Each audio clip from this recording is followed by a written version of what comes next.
Sorry, I gotta pose. Hold on.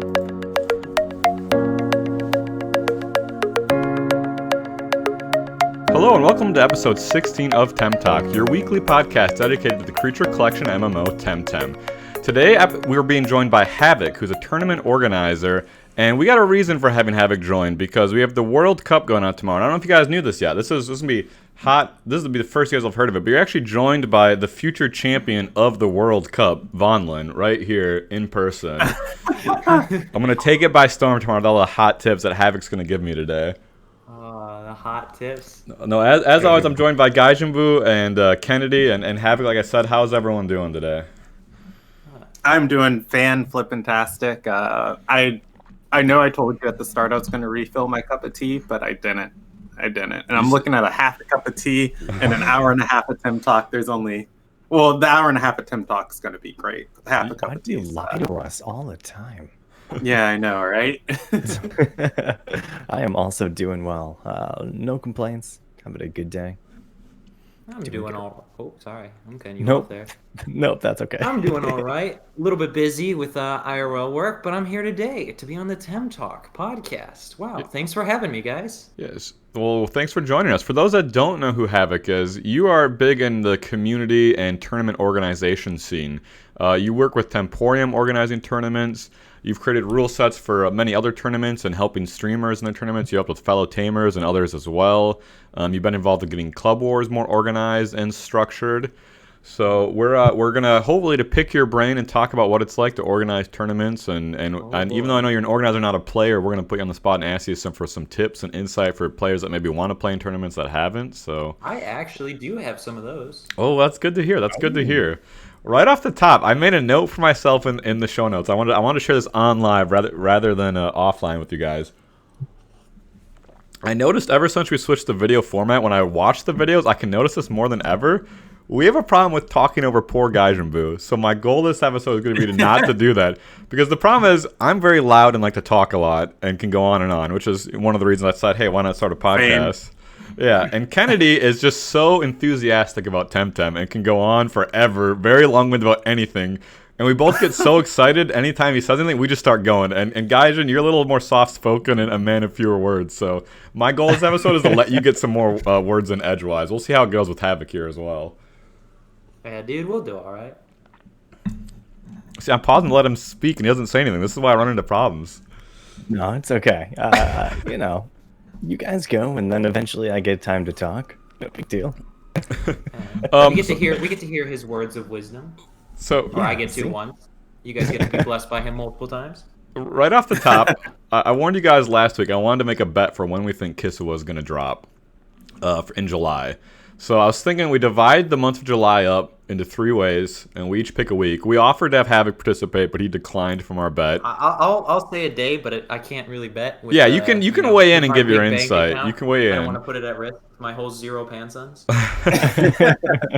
And you guys have to let me know how much money we're interested in putting up or not putting up. It can be a very small amount just for the fun of it. It doesn't have to be anything significant. Let's do 7K a person. 7K a person sounds fair, right? Gaijin? Oh, does this sound fair after you just took 45,000 pansons? All right, 5K a person. Hey, you guys actually stealing his money. That's 2 hours of free Timming. I literally just finished like all my free Tem stuff, and then Kennedy's like, "Hey, can I get that money?" And I'm like, "Damn it, that's all my money." He's sending collectors around to break some kneecaps. What would the collector Temtem be if you had to like send a pair of Temtem to like go collect for you? Probably. I'm looking at your screen. Xenorath comes to mind just because it's a big Temtem. Yeah. I mean. Oh, go ahead, Gaijin. Xenorath is really big. I think Xenorath is probably one of the more menacing looking ones. Xenorath and Mashuk. Yeah. Yeah, no, I'm gonna say Pagan Kinu. They'll just put you to sleep the whole time, just take your money from you, steal you out of house and home. So Gaijin, I do want to say at the top of the show, I definitely got by you this week. I was watching your stream and I was like, oh, he's free Timming. He never farms for money. I was like, yo, Gaijin, if you have the extra money this week when you're done free Timming, can I get my Panson back? And you were just like, what? I don't know you, Panson. And I didn't actually have it in writing anywhere where we made an agreement. And I was just like, Well, I mean, he has the Tims I gave him, but like, yeah, there is no formal agreement that he's going to pay me. And I messaged Vonlin, and I was like, Vonlin, I don't know what to do. Should I be a dick? Yeah, or, I want like, you to know, he came to me with concern about this, and I was like, was this on stream? He was obviously messing with you. Yeah, and I was just like, I don't want to torpedo a friendship over like 45,000 fans on like The drama on TemTalk. TemTalk started, and we're going to get ripped And then apart. Vonlin messaged me like later. He's like, Gaijin was messing with you, right? And I was like, oh, I'm sufficiently got. I am a man of my words. If I tell you I'm going to do something, I'm gonna do it, even if it means giving you every last pansun in my possession. Yeah. All right, you want to make that agreement now? I'm kidding. Is this the See, part? Gaijin, here's where you ban him for stream sniping because he did it while you were streaming. Good call. Good call. Called him out publicly. Is this the part where we air all of our grievances? Because if so, I got beef too to get to air. Let's do it. Wait, Let's go. Okay. Yeah, this is with you, Kennedy, buddy.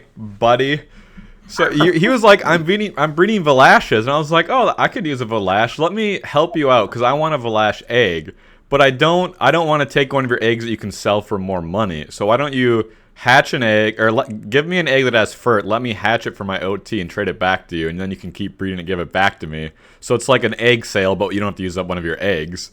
And he trades me, and it's only got one egg move, and I was like, oh, only one egg move? I kind of have a thing where I want all of the egg moves. He's like, no, clinch is not a good egg move. You don't want clinch. Don't worry about it. And I took this to mean that he wasn't breeding clinch into the project. And I almost was like, never mind, I don't want to do this. But I still went ahead and bought it from him. And then in Discord, I see him selling Velash eggs with clinch like 15 minutes later. Once I got a female, I bred clinch onto it because I had a perfect mix that still had fertility left, and it was a male. And wait, so you wasted a mix to breed more Velash, bruh? What? I feel like Velash sells better than yeah. mix. I feel like that's fair, isn't it? Yeah, I mean, I gave. Mix is bang. Yeah, I was gonna say I gave Gaijin 2 mixes. And one of them, I think, has fertility on them. Because I couldn't sell them. I kept posting in Discord, and nobody ever messaged me about them. Yeah, because all the good players already have mix. Yeah. And so, and I've still got, 3 mixes with perfect stats with fertility left that are males, and I'm just, waiting to get more female crystal fur to breed away. Female crystal fur, if you're investing, that's where the money is at. Because it's there's so many good crystal Tims. I would love to have a good crystal Tim with all of its egg moves, but I got debated. For now, until all these. I have another Velash egg, and we discussed. Do you still have that Velash egg? I figure you would have sold it by now. I do. Does it have clinch? It does have clinch. Literally worthless then. Yeah. So, before we get too far here, guys. Dumaga in the chat said that they will cover Havoc's entry fee into this bet. Oh, okay. So, interesting. So Havoc is covered by Dumaga. So we will say it's 5,000 pansuns. That's probably nothing to Dumaga. It's nothing to me, so I'm good with that because it's not 45,000. That makes it easy because we can divide it up into 4 weeks. Then we can each just pick a week. Whoever wins. Yeah. Shout out to my man Dumaga. So there's Dumaga is the man. Yeah, thanks Dumaga. Thank you. Hello Boxhead. So there's 4 full weeks in July, and there's a couple days at the very early of July. I think for ease, you just want to pick the 4 weeks, and if it releases on July 1st, 2nd, or 3rd, or 4th, we just do no payout. But let's be honest, it's not going to release in the first 4 days of July, so it's probably safe. I want whatever week has July. Oh man, I should take my birthday week. So yeah, I want whatever week has July 18th and 15th in it. So I'll take. Okay, so you want the second week of July, the second full week? The second full week. Chat. People in chat, what week do you think it's going to come in? I'm here. Dibs on 3rd week, by the way. Okay, so Havoc, I'll go last. You're the guest. I'll take whatever's by default. Right. Havoc, do you want the first full week or the last full week of July? Week. July 31st. Man, you guys stuck me with the first week. We know it's not going to come out early in the month. All right. Oh, damn it. Based on what I've seen, it's going to be July 31st. I don't have concrete proof, but based on the talk I've seen between the devs, that's where my guess is. Shammy Man says last week. Is that the Shammy Man I think it is? Is that Charlie? So, all right. So, I have the first full week. Kennedy has the second full week. Havoc has the 3rd week. The 18th of July is my birthday. No, I have the last week. And Havoc has the 4th week. Sorry, Gaijin, you have the 2nd week. Is that right? Second full. I guess I have no choice. No, I'm so I keep messing this up. I have the 1st week. Kennedy has the 2nd week. Gaijin, you have the 3rd week. Right? Kennedy Well, actually has the third so how Von Lin's dividing it up is the full weeks of the month. So you guys are saying the same thing. I have the 3rd week, but it's the 2nd full week of the month. I have the 12th through the 18th. Right. And then Gaijin's the you following said the week. 18th and the every month, whichever one has the 18th and the 25th in it, which would be the. No, I said the 18th and the 15th. Oh, Yeah, gotcha. so Because you the I missed 15th Here, where well, I think it's this is gonna be an argument later. I can already tell. I have the 5th through the 11th. Kennedy has the 12th through the 18th. You have the 19th through the 25th, Gaijin, and Havoc has the 26th through the 31st. And if it I'll releases, shorten it down. if it releases in the 27th first through 4 the days 31st. or after July and they postpone it, then no payouts happen. 5K Pansongs. Yeah, We then have- we pay Krima. Then we pay Krima. I feel like faster. Havoc's getting screwed on this deal because he has like one less No, day in his not at week. all. Nah, It's I'll gonna take come. It's gonna 2 come less late in the days, month. dude. They're gonna be 27th behind. through the 31st. They're gonna be behind. It's gonna be in the last 2 weeks. You guys at the end of the month have the best shot for sure. There's no way July hits and they're like everything's ready. Here it is.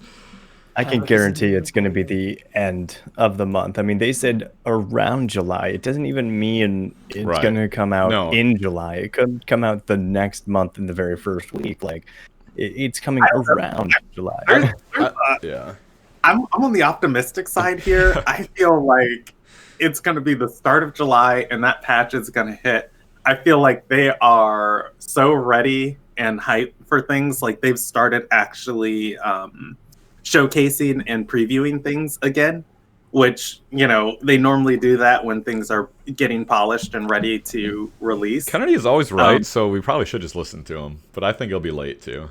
No, And he's the not fact always that so what's his face? QA Angel was posting before, you know, all of these features were getting fixed on the bug fixing forums, and that they're going to be included in the next patch. Like, I feel like if a huge part of the bug fixing's already done, a huge part of the Kisiwa patch is, I feel like a huge part of the Kisiwa patch is like mostly done, and they're like, they feel comfortable enough to start showing off things from Kisiwa that we're into the polishing phase. And when polishing phase like happens, July 1st. polishing's better with early access. So the earlier the better. All right, we'll see. We'll see. There's money on the line now. Dume says, "How can Havoc have a bad deal? He's not even paying an entry fee." True, very true. Yeah, that's exactly what I was gonna say. Like Havoc's got like the worst. Based on from what I've seen of Tylo talking, and not that Tylo is a dev, but based on Tylo's observation and the dev's observation, it's late July. Just Yeah, based on what I I've agree. seen. I agree. That's my educated guess. Well, I don't have no actual leaks. Let's Not on move, that at least. let's move ahead to our news here. I think we got our bet in stone. We'll see what happens, but let's go ahead to the news here, shall we? So, right off the bat here, I have SciPark pulled up on screen. So this week's SciPark, you know, we had the Luma week last week, very exciting Luma week. This week's SciPark was Scale with the controversial 0% egg moves, and Zeppies with 20% egg move, and Scale has 30 min SV, Zeph has 24, and the free Tem Society was 50 to 400 rewards. So again, as always, I always like to see those on the top not be that high. The most notable things being Sea Salt for 100 rewards and Engineered DNA Strands for 200. By the way, both of those very heavy Pansun heavy value. Like the 100 release Sea Salt, that's worth 6,000 Pansuns. The 200 releases for Engineered DNA Strands worth 20,000. So if you release 200 Tems, you get 2,600 Pansuns worth of rewards plus your releases. I mean, I think that's pretty good. How did you guys feel about this week? I haven't free temmed this week. So on the free Tem releases, you guys will have my decision or my thoughts on that probably in messages later. I didn't know the Sea Salt was worth that much, so that's a nice little thing for 100. 100 is definitely not difficult to get, and I'm about to be Richie McRich pants again. Thanks to my 45,000 pants. Yeah, I did all your free time for you. You're welcome. He did. He did. I don't know. I mean, the free time rewards, I've missed like 6 weeks in a row. I've missed so many telomere hacks because I'm too busy trying to find Lumas to give away to people or just for myself. And by the time I get around to doing free tem, it's a crap show. So I think from here on out, I'm going to be doing my free tem at the very beginning of the week, getting it finished, and get it done, and then go Luma hunting. So I don't have to worry about it. I got a tip for you. I got a hot tip for you. I'm going to do the same thing this week because we're going to have a Luma week next week. You're not going to want a free tem. I don't want a free tem. I think it's going to be a good Luma week. Today and tomorrow, just fill up your box with a bunch of tems while you're still on the non-Luma week, and then just release them all Sunday night. So you don't have to free tem at all, but you can still get the reward. But how can I redeem myself from running from a Luma Zephyr if I don't take this opportunity to try and find one? Fair enough. Havoc, you said Havoc, you said you're kind of taking a little break. You're doing mostly tournament stuff, so. Yeah, I'm always been on the lighter side of playing Temtem. Once I joined the tournament side, I love the community. I love what they do, and I really enjoy doing tournament stuff. So if I wasn't doing tournament, I would probably dip more into the competitive side, but. Gaijin, talk to me about. So I think you're the only one that's been in Side Park this week. So you're trying to get the Luma Zeph with hopefully an egg move. Oh! I have been in Side Park too. For what? 20 minutes, Kennedy? Yeah, was that to trade with Gaijin? It was to trade with me. I traded with Gaijin, but actually Sunday night I was in Side Park. I wasted I didn't waste. I spent about 9,000 Panson last week buying extra Psy cards during Valash, and I caught a lot of female Valashes during Valash week, and I actually did the bad this week rather than hunting for Zephyroth. I spent all of my Psy cards on scale, and I caught male scales with good SVs. And it just made breeding. Can I just point out that super easy. This is exactly what I was talking about. I asked Gaijin a question, and Kenny was like, "That's exciting. Let me talk about that." No, there was shade thrown at me. I had to reveal some sunlight. That's actually a really smart idea, though, Kennedy, because with the neutral tems that are coming in Kisiwa, it's good to get some good SV neutral type tems to breed with them. I think that's a smart play. Major splash about to pop off. Yeah. But yeah, I've just been looking for Zephy. I mean, so I've never caught a tem in an SV week, but the minimum SVs for Zephy and the whole Feather Gatling being at 20%, I've seen some really good screenshots, and it kind of just enticed me to come and try. Yeah. Also, having run away from that one Luma, I'm hoping that maybe I can get it back. Trying to redeem yourself for that. No, that's fair. Yeah, I'm calling it the Rundemption. The Rundemption, I love it. But yeah, it's probably not going to happen. So yeah, I mean the free time is just kind of to me anyway. So I don't know. So I never do it, but here we are. The free tem thing. So I want to. Like I said, that engineer strands were, in theory, worth 20,000 Pansons. If you breed, if you don't breed, consider there's players that will buy those off you for like 9,000 Pansons to save 1,000, so you can still get 18,000 just for yourself and anyone else out there. Maybe I got 4 right now. Kennedy, if you need some DNA strands, I got 4. I can give them to you for 35,000. Now I feel bad because you're looking for things to take like money off the price. I would have accepted DNA strands. Like those things are hecka expensive. Real talk, I'll 100% buy those off you for 35,000 if you really want to sell, or 3,500. 35,000. Yeah, 35,000 if you really want to sell them. The other thing about this Sci Park week is the no egg move on scale. Can we talk about that? People were raging in Twitter. Oh my god. I understand. It's not just on Twitter. There are a ton of comp players who are just absolutely fuming, and I had a long talk with Suki about this and like how Sci Park works, and it's just like there's a lot of just people that are just not very happy. Yeah, Gaijin understands. They think Krima is like intentionally, like after all this time, just they're coming doing at it them just to spite them. Yeah, There's a lot They're of people like that think this. that. They feel personally attacked, and I Mhm. love the comp players. I know a lot of them, but they feel personally attacked, and I'm just like, I mean, I've never played comp, so I mean, I don't really have a right to talk. But at the same time, I'm like, it's coming in Kisiwa. It's literally like a couple of weeks away, and that's probably why they didn't release it. But yeah, I understand why they're frustrated because they want something else to do, and an extra egg move would definitely give them something to do for a couple of days No. Now, minimum. for everybody watching, I had to look it up myself of what the egg move missing was. Oshi Dashi. Yeah, Oshi Dashi on scale, which is 150 damage base melee move, and 28 stamina and 1 hold. Going Pig has in, it, right? yeah, Pig has Oshi Dashi. But couldn't Going they put, into Skunk, couldn't they put Skunk would perfect have jab on body it and hold. for the side park at least? Well, perfect jab, I believe you can already breed onto. Right, but why did they not give it a Right, chance but give to it appear with an that? egg move versus no egg move chance at all.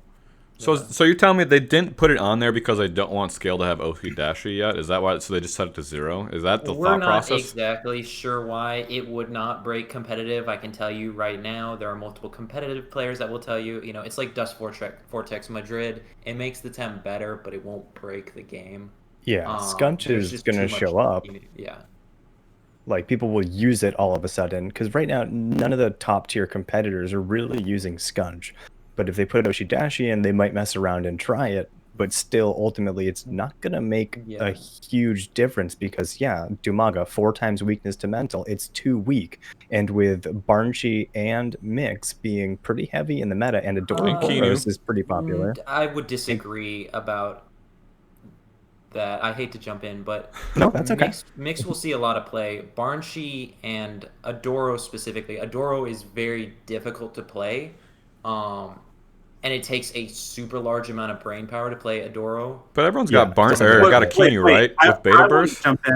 I want to jump in on that. It does not take a large amount of brain power to play Adoraboros. I play Adoraboros on my team. It takes a lot of brain power. So what you're saying? Okay, so it takes a lot of brain power to win with Adoro. The notable players that have done it would be like Tsubaki and Alto.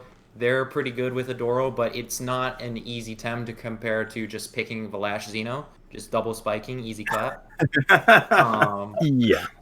It's so like definitely to like Adoro and especially Kinu, Scunch is just not as good. And there are players that have experimented, but they've just very quickly come to the conclusion that just like you just get absolutely screwed by Kinu. And it's apparently, like if you ban Kinu, they just run other stuff.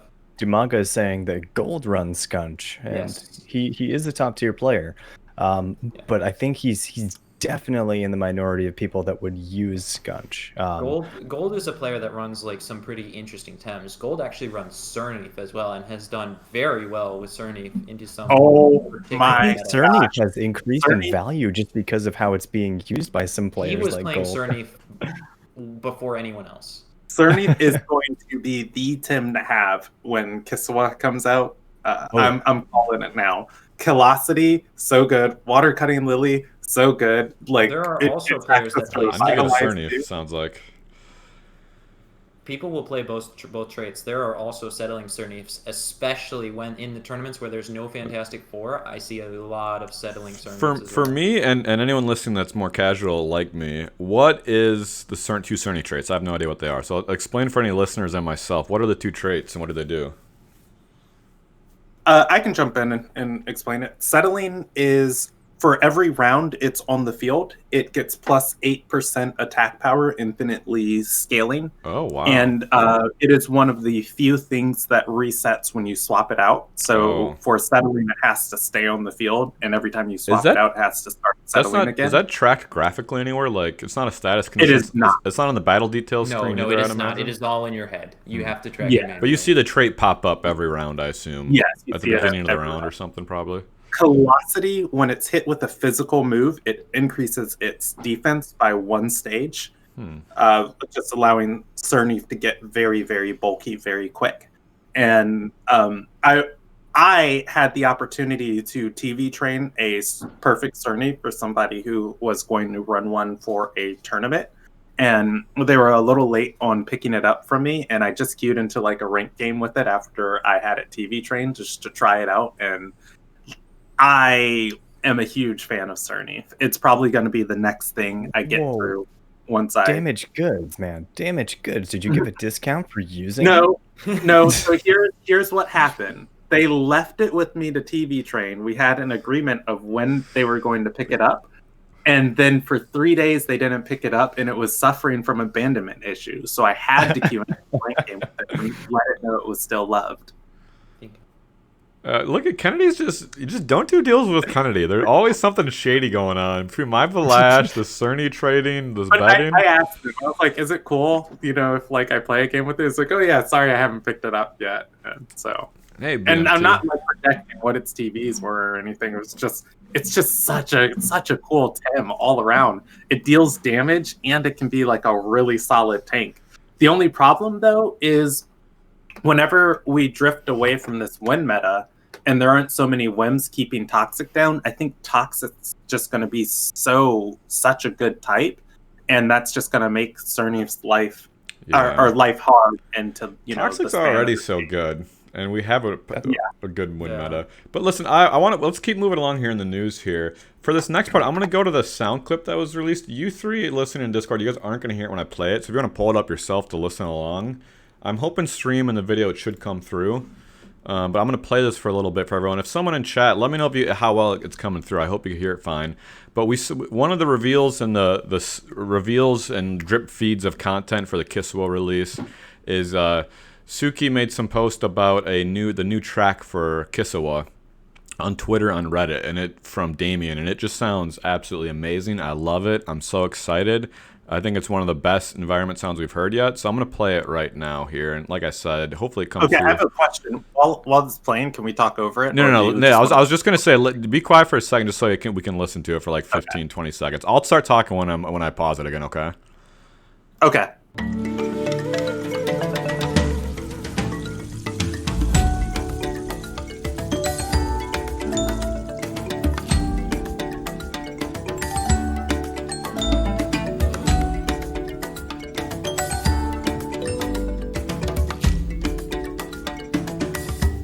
I'll go and pause it there. So I absolutely love it. I really like specifically the very beginning of it. The opening of it sounds awesome. But go ahead. It's paused on, so you guys can. Yeah, so good. Like this man, Damian Sanchez, is killing it there. Yeah. I love this arrangement. Yeah. And I know a lot of the Kisiwa cultures is based off of Swahili culture, and I feel like that kind of African percussion and chimes in there the whole time, and I wish it was 10% more hype, but it's 10,000% pleasant, and I could just play through the whole game just relax. Like Kennedy said, it's like that Swahili theme, but it's like they made it into a video game track, and I like that. I mean, this game has made Damian Sanchez one of my favorite video game composers. I mean, he's just so talented, and just basically every audio track in this game is just enjoyable. And I cannot wait to see the rest of the tracks, and hopefully Kennedy will get what he wants, and some of them will be 20% more hype. Oh, yeah, I didn't even think of if they have different battle tracks inside of Kisiwa. That would be kind of cool. Yeah, dude, I'm ready. Let me not spectate the same music over and over.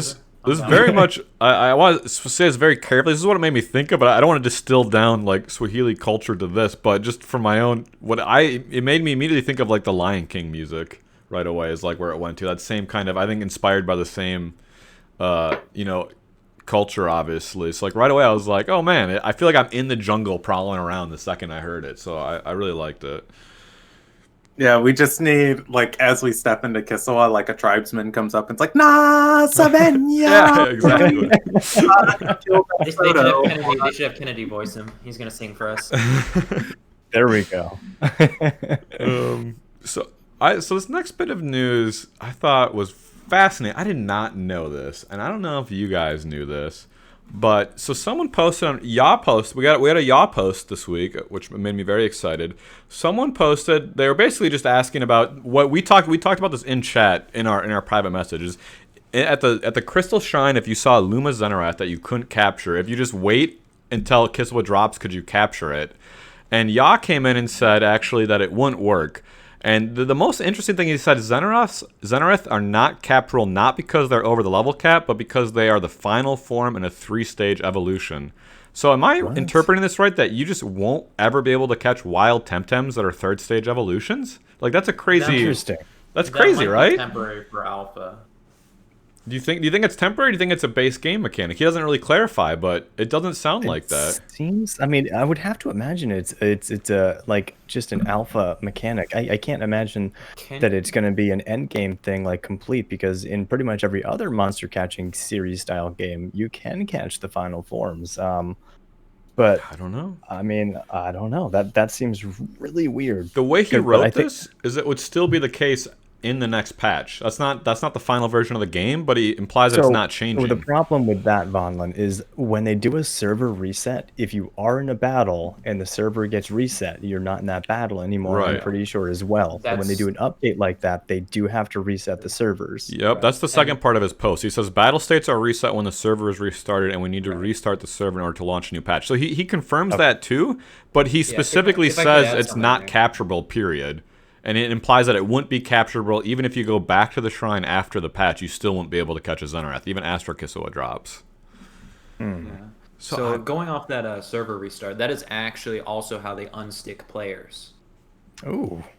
Yeah, if players get stuck in a battle, the server restart, that is like something like if they don't manually reset you, the server restart unsticks everyone. So will it unstick that ghost guy that's been hovering in Omnicia for like eternity? That is actually not a player. It's a server ghost, right? That's what they said. The server's haunted. Woo. So everyone reply to Yaw and ask him to clarify if that's a permanent mechanic that they're going to stick with, or is it just an alpha? I'd love to know. I think it's really... I mean, it wouldn't be... it's not in line with other monster captures, but it wouldn't be the end of the world if you... I mean, it would suck to not be able to capture them, but you could always still capture the 1st and 2nd levels and evolve them, right? Yeah, but it makes it so there's like less catchable I mean, I know it's not a huge deal, and no, it's not the end of the world, but like there's a lot of... I'm assuming there's going to be a few 3rd forms, and if they exclude those 3rd forms from being catchable but make them encounterable, that's kind of silly. Like, are they going to remove Zenarath from the shrine after that and replace it with another Tem if 3rd forms aren't catchable? Or what are they going to do? Maybe there's a mechanic that only exists with the 3rd evolution that is not implemented until the final island. Because this seems like a very silly rule, right? That you maybe we need 10++? Maybe. Everyone at Yaw and Suzuki on Reddit and Twitter, and try to get some clarification. I'd love to know, and I'm sure that they would comment on it if enough people ask. Because there's been talks of the 10++ cards in game and talking about their exorbitant price, and I'm assuming something so exorbitant would be used to capture something like a 3rd evolution. Yeah. That would make sense. Which would be kind of cool if there is a special kind of card, and Dumaga's on the same train there, then that would be kind of cool. Yeah, only used on 3rd stages. Yeah, that would be interesting. Yeah, I agree. I mean, we already have side cards, which they demonstrated they can create special cards that can be only used in certain places or certain ways. 3rd forms are just like, you think you can contain me? Look at Zenarath and tell me that's not like Super Saiyan 3. Yeah, I mean, that's ridiculous. I would agree, but it looks like the defective Ditto from Pokemon tried to transform into something that was Super Saiyan 3 because the face is just so goofy. Like, the rabbit ears. Why has he got the rabbit ears flopping around? Because he's a rabbit. So it's supposed to be a rabbit. Or it's like one of those stick figures that they tried to have go Super Saiyan. Oh, man. Yeah, the face is just... it also needs a tweak. I feel like the face needs something else. I don't know what it is, but it needs something, just like Mashuk. Yeah. Mushuk also rabbity, kind of, with rabbit-ish ears or mushroom-looking ears. Shadows has a great point in chat. I want to clarify. He says if you can't catch the third evolves, I would much prefer they not have them spawn because it'd be really frustrating Luma hunting on those. Yeah, that's true. But one thing I saw this in a stream. I didn't get a source, but someone said that they set it so those Xenoroths that you can't capture can't be Lumas themselves now, so that no one can get frustrated and find a Luma Xenoroth that they can't catch. I mean, it still makes Luma hunting frustrating. That's great. So what that tells me is that's a change that, unless it's easily revertible, that's a change for the long term. So I think we're missing some kind of mechanic that is only applied to the third Evo, because if it's that seems like such a silly change. Just, oh, you just can't catch third Evo. Why? What is the reasoning? What is the philosophy behind that? Mm-hmm. So I definitely think there's some kind of mechanic that we're missing. It doesn't make sense otherwise. It sounds silly to waste dev time on that. I completely agree, because in a game where the whole objective is to catch Temtem and then train them in order to, battle or whatever, like, not being able to catch some that you can encounter is just kind of goofy. It doesn't make a lot of sense, especially if they can be a Luma chance to encounter them, and then you never can catch that. It seems like bad game design if that's the route they go. I'm not a developer. I'm not a developer. I have no idea, but it just seems from a player standpoint that that's a bad stance to take. If third evolves cannot be caught, they should not be in the game encounterable. So yeah, I am inclined to agree with you, especially that last part. If that's the mechanic, don't put them out there. Just to play devil's advocate, the only thing I can think of is it's to incentivize leveling up and evolving some Tems yourself. To be like, if you want these powerful third levels, you gotta evolve them and put in the work. Like, maybe that's their thought process. You gotta catch the 1s and 2s and level them up. But I mean, I agree. I wish I could rather catch them. I'm just trying to play both sides of this here. I totally get the devil's advocate side, and if that's the case and that's what they want, then they should still not have third evolve. Right. If they want you to catch them and want you to evolve them yourself, then they should not have third evolve encounterable, especially not in a Luma form, because Luma Xenos have been encountered, and if that's something where you'll never be able to catch it, that's kind of crappy. So I got some more bad news for you, Gaijinbu, with this next piece of news. You're gonna hate this so much. I don't know if removing Tachiru from the game because he's too not powerful? that bad. But I've seen you talk about this in your stream. We've talked about it before, and I finally found some information on this. Someone made a post this week saying, "Please add more box spaces." And no one from Krema commented, but someone dug up a bunch of Discord confirmations from Ya. And it doesn't look like we're going to get more box spaces, except for maybe microtransactions, because Ya confirmed in Discord through these links. I'm not going to click them all, but I did verify this comes straight from Ya. Temdex slots is the most expensive thing for them, server side, because each Temtem has a huge amount of data. And for them, it's more expensive to support a second character slot than to support a full new character. So that's why there's only one character. And they said storage space just costs them money, and save files would increase their server costs a lot as well. So that they have a lot of restrictions there, and they said that maybe that they would, if you pay money to like offset that cost, you could get more box spaces, but it doesn't sound like we're gonna get them for free. See, now that's something so anything that is cosmetic and does not directly affect gameplay, something such as box space, I can get behind that. I know some people will probably be upset with something like that, but I personally can get behind that. I'm not a stranger to it. I played Path of Exile, and that's part of the approach they take. Although Path of Exile is a completely free game that, thrives because of purchases like that. So with Temtem being a game that is purchasable, I'm a little bit disappointed that more box space is not something that they thought about. Because there really should have been thought about, if there's X amount of Temtem in the game, and then people are probably going to want at minimum, one of each. A lot of people like to collect one of each, and then people want, Luma variants. Not necessarily everybody wants one of every single Tem, because for some people that's just crazy. And then people were going to want breeding Tems and stuff like that. And if you're breeding, any breeder knows it's incredibly easy to fill that box space. So I feel like more box space should be required at launch. I feel like that's something that they need to do. Even if they don't give us a ton extra, we need a little bit more. I mean, people are paying for this game, and that the breeding mechanic alone should have had them realize they needed more box space. I'm okay with paying for more box space, like if that's something that they come out with. I have said before, I'm a huge fan of microtransactions, as like Gaijin said, as long as they don't as long as they're not like, oh, pay this and your Tim will have a chance to critically hit now. As long as they don't affect gameplay, I'm down for microtransactions that make the game more pleasant. I've compared my MMO experiences a lot when I talk about TemTem, and one that I constantly bring up is Guild Wars 2 because it was structured around, what can we do to design a game that is pleasant.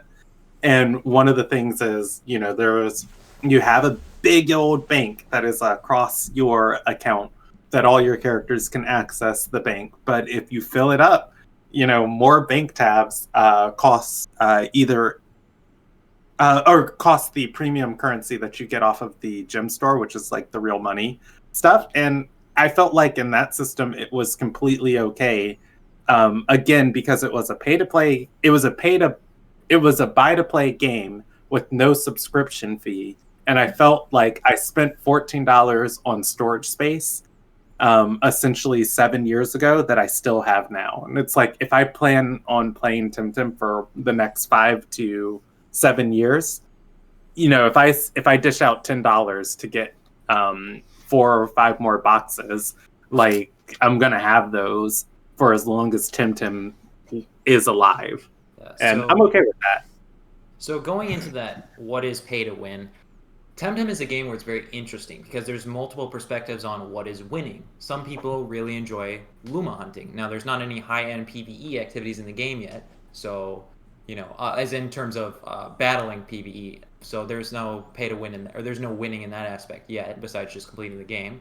But there is competitive, and there are tournaments, community tournaments, and none of what you guys said really affects any of the competitive scene at all, which I am happy about. However, some people, what is the definition of winning? Some people might think that the ability to breed, just to play devil's advocate here, the ability to breed and have enough Tems to breed everything would be winning for them. If you right. Turn your head and squint. So I don't know, it does get kind of iffy.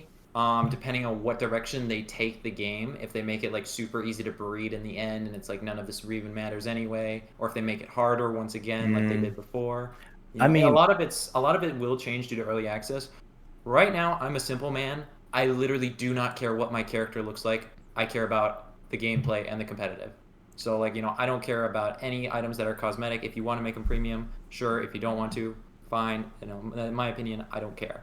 I just care about the competitive side of the gameplay. And so far, none of the changes y'all have discussed, whether it's, charging money for cosmetics or charging money for vault space, maybe that's not confirmed, or is it confirmed? No, it's not confirmed. Did he wasn't really confirmed? Yeah. He just implied it. Okay. Yeah. So, and I don't even know, reading those comments, too expensive. I don't know if he even used the word microtransaction possibility. I didn't. He just confirmed it's expensive. I'd have to go read through all those links. I mean, again, I know nothing about coding, but if they already have the Tem deck coded into the game, and the amount of space that's there, I feel like it should not be that difficult to modify the total number of box spaces. But again, that's not the problem. It's not a code problem. It's a server cost maintenance. It's a server, yeah. They need to if they increase our boxes, they have to pay for more servers to store the data. So their monthly cost is going to increase, and not being a subscription game, they have to pay for that with all the upfront fees they've collected. That's the limiting factor here. That's true. Okay, as a counterpoint, they could take a risk, go all out on servers, assuming that launch has the same explosion that early access did, and they would very easily be able to pay for it for a while. Now, granted, I don't have access to their money, right? So I couldn't tell you that for sure. But if they wanted to take a risk like that as a selling point, it is a option. I'm not saying it is a good option, but it is a option. Well, I'd say it's probably confirmed they've already sold over 1 million copies at this point. And let's say hypothetically they make even just $15 on a copy, which I know is not true in some places, because in places like Brazil, for example, I believe it's $10 for the game. So I mean, I know it varies from area to area, but then you've got places where, like Australia, it's 50 Australian dollars. So but let's say it's 15. I mean, that's, if they sold 1 million copies, that's 15 million copies, right?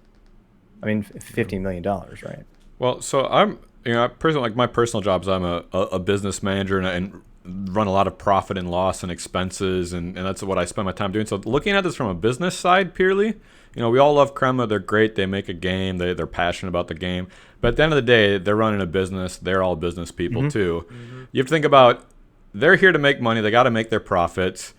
And so the question that they're asking themselves is, are we going to get our money back by paying more for this, or are we going to lose money by not doing this?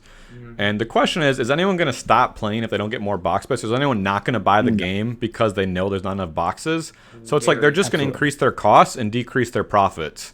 So yeah, it'd make all of us players happy, but ultimately, from a business standpoint, there's not a lot of argument to it, unless like it gets to the point where no one buys the game because they know there's only 10 boxes, which isn't going to happen probably, right? So that's something to consider.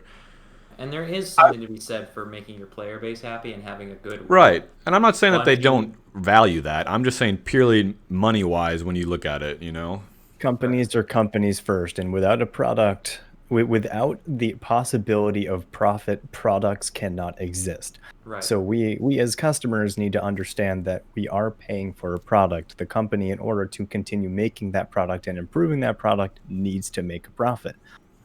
So I'm totally for, if they wanted to charge for box space to cover server costs, I'd perfectly be okay with that.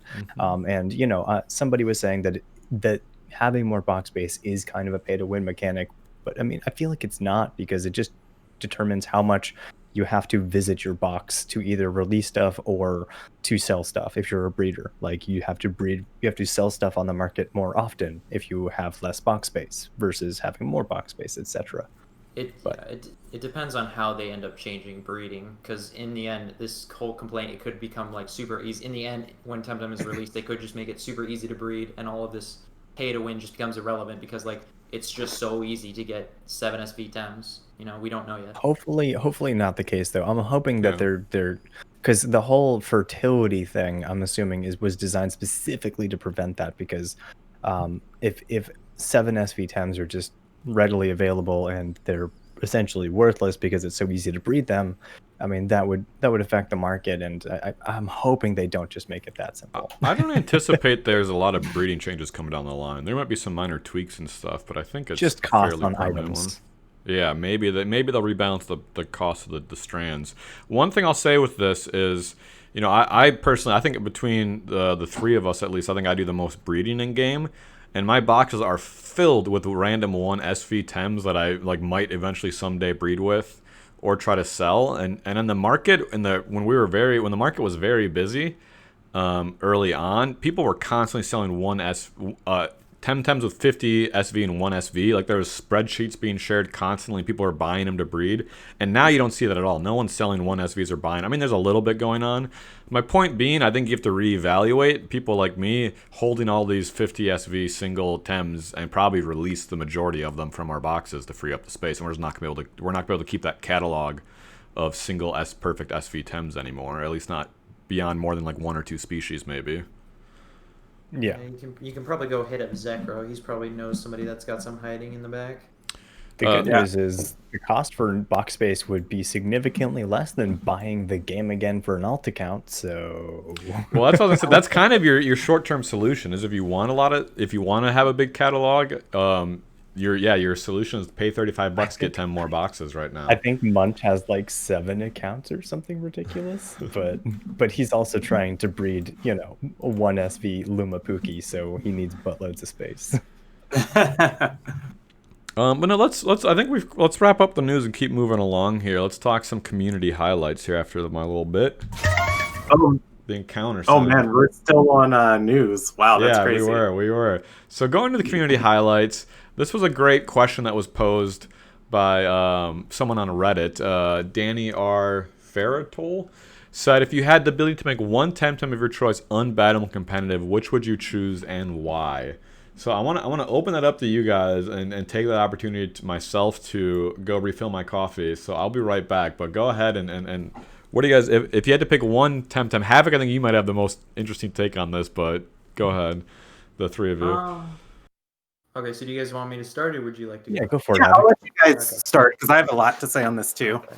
Surprise. So obviously there's been a lot of talk about, like, things you would want banned, like the Fantastic Four, right? You would want, so those are probably some Tems that a lot of people would not want to stick around. But, it's the interesting thing about Fantastic Four bans, before we get into Tems that aren't banned, is that a lot of players realize that the meta changes to what it was before Hypno when the Fantastic Four are banned.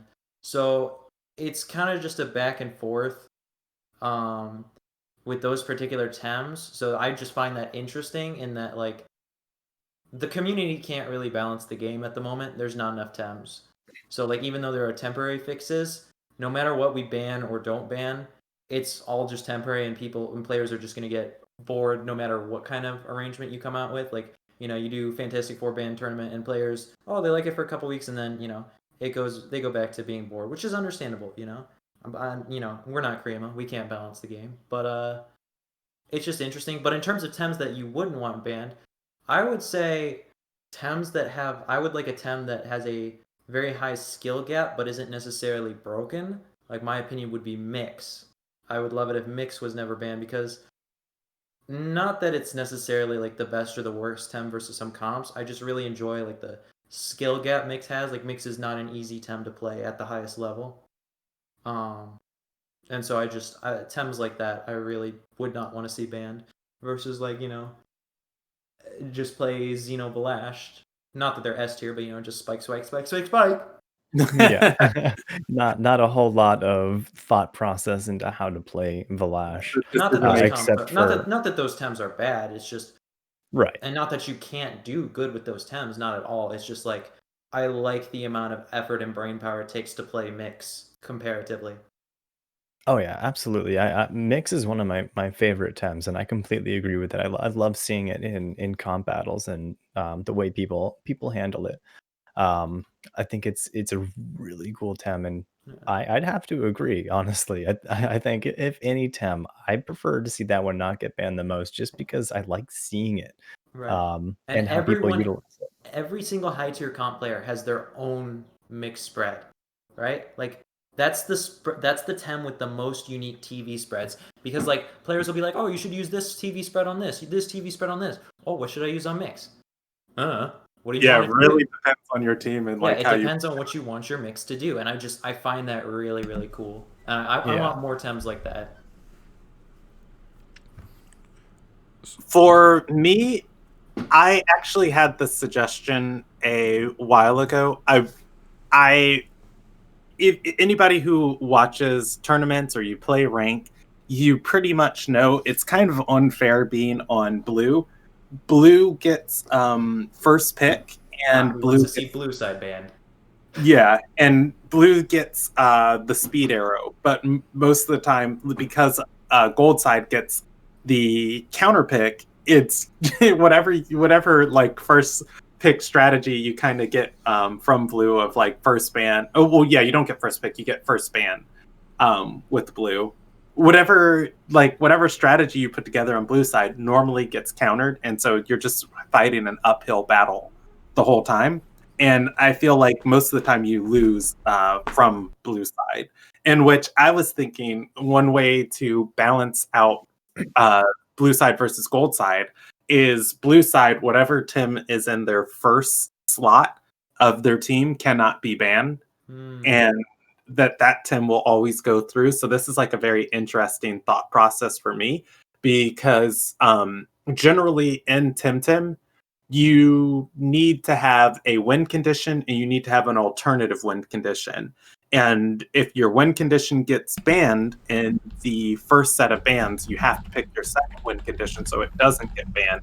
And if you pick your second win condition, sometimes going into a setup, a person knows like, oh man, I need to put like this type of pressure against a Gaialis, or I need to put this type of pressure against a Valash, or I need to put this type of pressure against an anaerobic Volarin. And they're going to pick their opening to counter, your second win condition.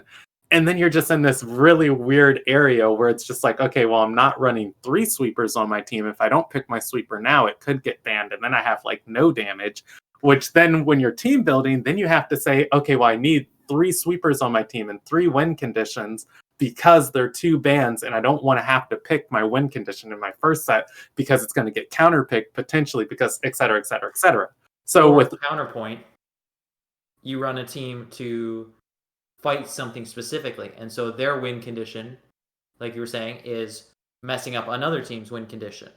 A specific kind of comp you're built to counter, to add to your statement.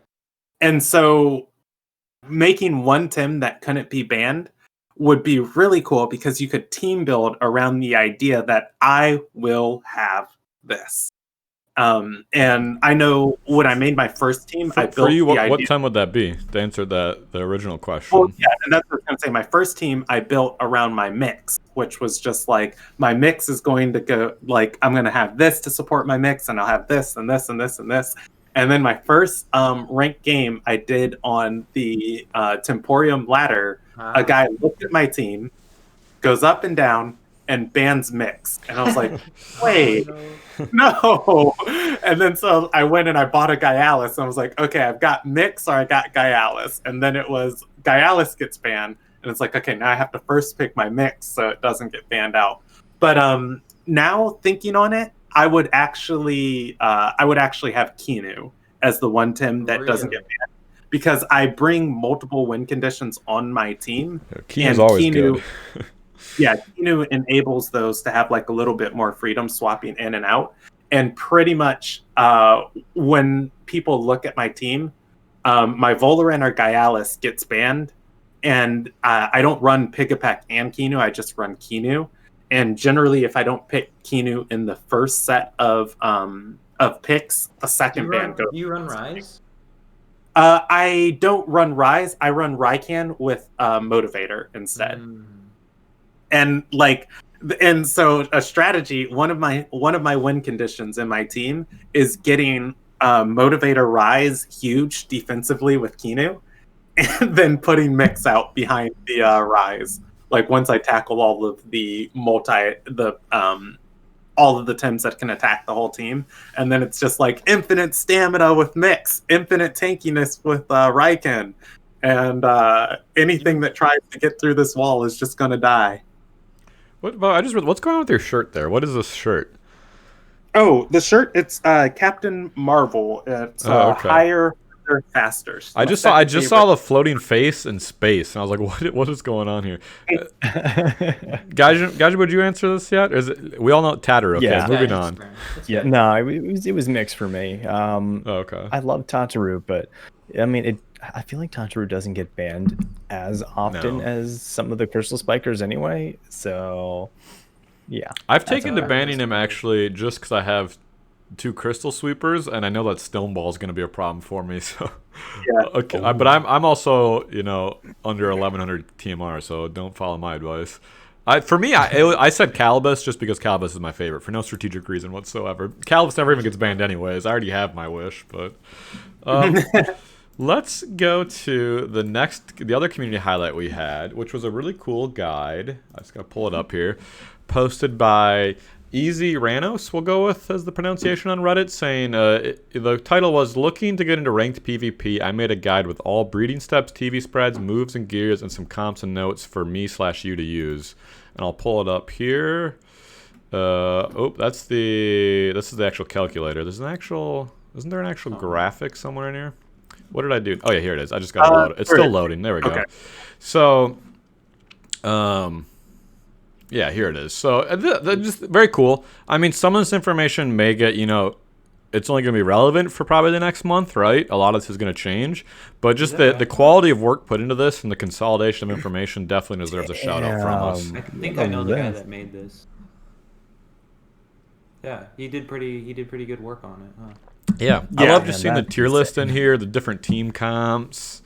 That goes down. It talks about move sets and gear you could be using, recommended TV trains, how to TV train some of these most popular. Like, I love this for someone who's like just wants to like put a tem on my team or think about a change. Like referencing this to be like, okay, I have 6 of these tems as a team. Could I switch out to be one of these comps more? And if so, what should I TV train it as? Just having all this information in one spot is really cool. And I hope they do update it when Kisiwa drops. That would be amazing. They got some links at the bottom here as well. They also talk about when you're breeding, they tell you what trait is good, what egg moves are the most important to get. So it's really everything you need. If you've never PvP'd and you want a one-stop shop to be like, all right, what tems do I get? How do I breed them? How do I train them? This is honestly will get you going, and you'll do just fine in queue with these teams. That's incredible. Well, since we've been on the topic of it, can you scroll down to that mixed spread for me? Let's look at Rat Dogs. The TV spread for it. Yeah. Okay, I got it right here. It'll take a second on stream for you to catch up for you, but I got it. I'm on there now, so you'll see it in a 400 second. HP. I can link the notes to you if you want. That would be appreciated. So yeah, Right. you see how like unique this mixed spread is. Going back to the last question, I love that because like that's one specific mixed spread, and I don't know, I can't see it from here, but it's built to counter something specific, right? And it's just I found that really really cool. Let me zoom. I can zoom in a little bit on this to make it easier to read. That helped a little bit, but yeah, it's impressive, right? Yeah, I stumbled across this the other night, and I definitely think it's great if you're just getting into TemTem, and you're just like, okay, who do I use? What do I use? Grab this, this, and this, and this. I think it still pales in comparison to making a strategy of your own and finding a play style that you like and that you enjoy. Like some people, baseline now. Right. Yeah. Or you can design your own strategy, but still look for specific TV spreads out of those. Like be like, I want to play with these 8 tems, but I don't know how to TV train them. That's kind of where I'm at. He's got a couple of really good ones on here that are like specific breakpoints. Like he's got 500 attack Volcrin with Stone Ball. He has like a spread for specifically defending against that. So there's like a couple like good starter places for you to be. It's really nice. I actually like that. Yeah. That's cool. So listen, let's move on to our next segment here because I know we got a lot in the what have we been up to this week. So play a little music, heal up all of our tems, and talk about what we've been up to this week. I'll thought either. Well, let's let Gaijin go first, just so me and Kennedy, because we both have so much to say. We'll make sure Gaijin get a word in this segment. Gaijin, what you kind of talked about a little bit, but how's your week been in TemTem? Oh, it's been going pretty good. Just. I did my free tem earlier this week so I could pay back Kennedy. And I went from having a little bit of money to being poor again. I still can't believe that he messaged me and honestly thought you were trying to skunk him on the money that you owed him. I'm like, I can't believe it. Honestly, I would be offended if I were you, that he had such a low opinion of you. Come on, Kennedy. I openly admit, I got got. Yeah. So I've just been trying to catch a Luma Zephy. I haven't really been doing a whole lot. I do need to start working on TV training my comp team though, because I'd love to start getting into competitive and not just do, Luma hunting and Nuzlocke. I still need to finish my Tater Lock as well though, but I'd just like to be able to provide a little bit more content for people that just aren't really all about Luma hunting or Nuzlocke challenges and whatnot, because I know there's a lot of people that like to just specifically watch only competitive. So I just trying to need to start doing that and get a little bit more variety. I feel like you haven't Nuzlocked in a while. Is that accurate? Yeah, I mean we had Valash and then I was doing it the week before for a little bit, but then Ash Lingtot died and I just the spirits took a hit. Needed a break. Are we going to see a Gaijin tournament appearance? We are going to see a Gaijin tournament appearance. I'm not sure when that'll be. I'm going to try and hopefully take some time this weekend and next weekend to work on TV trading because I can't do it during next week, depending on what the Temps are. Obviously, for Let's go, dude. Well, he doesn't for want to Luma enter prices. tomorrow's World Cup because he already knows I'm going to take that, so it'd be a waste of time. No, I don't want to enter tomorrow's World Cup because it's 6 a.m. and that time can go to hell. I have to set my alarm for like 4 a.m. to make this tournament. I'm gonna be so tired. I know. I have to wake up at 5 to help, dude. It's not fun. I'm gonna wake up at 4 a.m. just to lose my first match and get knocked out. But it'll be fun. That's okay, dude. I'll put you against the previous tournament winner for the first round of Swiss. No, please, yeah, give me someone There we seated go. low so I can at least win one match. Cause No, you're talking big smack there. oh yeah, sorry, no, Right up. sorry, I'm the future winner of the World Cup. That's right. You heard it all here first. If there's a gambling circuit on who to bet on for this tournament, put all your money on me and you'll be happy. Len. Kenny, what are you up to this week? Yeah, I was actually heavy in tournament prep mode, and I was just like, all right, I got my whip lump, I got my grandpa, I got my Valash, like I'm getting ready for this World Cup. And then the next morning I woke up after I created all of my spreads and I started TV training.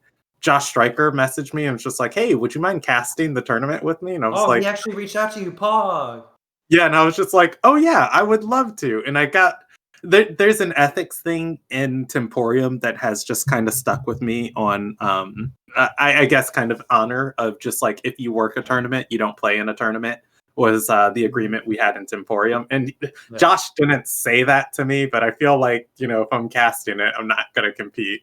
And it just adds to the competitive integrity. That's absolutely right. Yeah, exactly. So I was like, all right, I'll just, play casually. What he's trying to say is he also knew I'm going to take the tournament, and there is no point in entering. There it is. I've intimidated all of them to back down. It's funny though. At the start of the week, Tsubaki-chan and one more person, I think Kanzaki, joined Enigma, and Enigma is already a very active clan as it is, or club as it is, and so we have an upwards of 15 people, over 15 people who want to compete in Dojo Wars, and Dojo Wars is 5v5. And so they were talking about they're gonna have to find a way to decide who is going to keep the title of Dojo Defender, and I'm one of our Dojo Defenders right now, and I sucked face our last internal tournament to get that title, and I'm just like, now I have to compete against Tsubaki, and I have to compete against So you guys are gonna have to have tournaments internally to decide who the Dojo Defenders are. Oh, yeah, that's what we do. Yeah, Enigma is so big. There's so many good players there that it's who's actually going to get to play is it's crazy. There was 1 week Oliver didn't play. Yeah, it's in those tournaments. Even though you haven't seen me on the Club Wars stage, I learned a lot fighting against the Enigma players, and it has helped me just solidify my team comp and my strategies. On top of that, the other thing I started doing this week, I'm trying to play more ladder. I generally play ladder on Friday night, and I'll play 3 or 4 games and then get off for the night. I'm trying to at least queue once every other day, which I guess equates to the same amount of games, but I guess I'm queuing more often. So, and I thought using Valash on ladder would be easy. I thought I'd throw him out. I thought I'd madness buff, and then I'd just win a game. Oh, yeah. And yeah, exactly. There's a little bit more that goes into it. And I've learned the situation. Can I just pause? I have the exact same experience. I was like, the amount of times I've madness buffed of a lash and then they've doubled up, attacked, and killed it turn 1. I was like, cool, concede this match. There are some very specific players who can do some amazing things with Valash, but they have, I don't think I can say this, but they have nerves of steel. You gotta take there's risks. a man who Funky How and Zeke.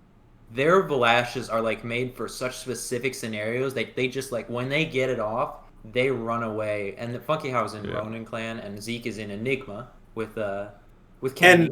But like they build Valash is like you have to really be on it. But that's the problem with like players like me and Kennedy. We see these pro players just run away with games with raid boss Valash, and we're like, "That's amazing, let's do it." And there's skill behind it. It's not that easy. That's the other thing about Valash of just like if you do not handle it like perfectly, Valash runs away with any game with the slightest mistake. Because I had a moment like that against a player. On ladder, and he doubled up into my Valash, and he didn't know my Valash build, and it took a Hido from a +1 Gaialis, and I was just like, it probably lives this, and the other player was like, probably thinking like this Valash is dead, and the Valash lived with 11 HP, and there was literally nothing he could do for the rest of that game. With the Valash is just like crystal spikes, baby. That's what I'm doing every turn. Yeah, you wait till you see Zeke play. Watch him double madness in a row in your face, dude. Zeke has there are some very interesting players with Valash that have just absolute nerves of steel, and it's just like they just play it so well. But like when it gets countered, it's like Kennedy says, it's just kind of like it just falls apart. And you said that too, Vaughn. Yeah. So I started this week at 10:32 because I had some tough games last week, and I'm at 10:64 now. My season high is 10:75, and it's just I was talking to Vonlin about this at the start of the show, and then I'll pass it over to you guys and stop clogging up this section. But with how much of this game I watch, I study, I read, I enjoy playing, how much of it Vonlin discusses back and forth with me. There are players at 0 TMR, there are players at 2000 TMR.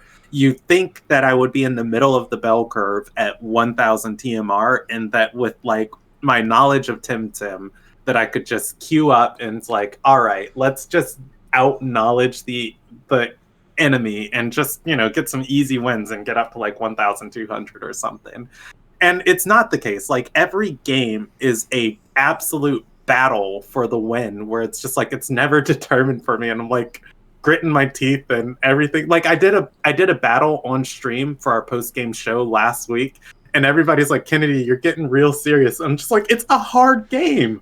Like, it shouldn't be this difficult, but I might lose if I don't pay attention. There's so much to think about during a battle. Yeah.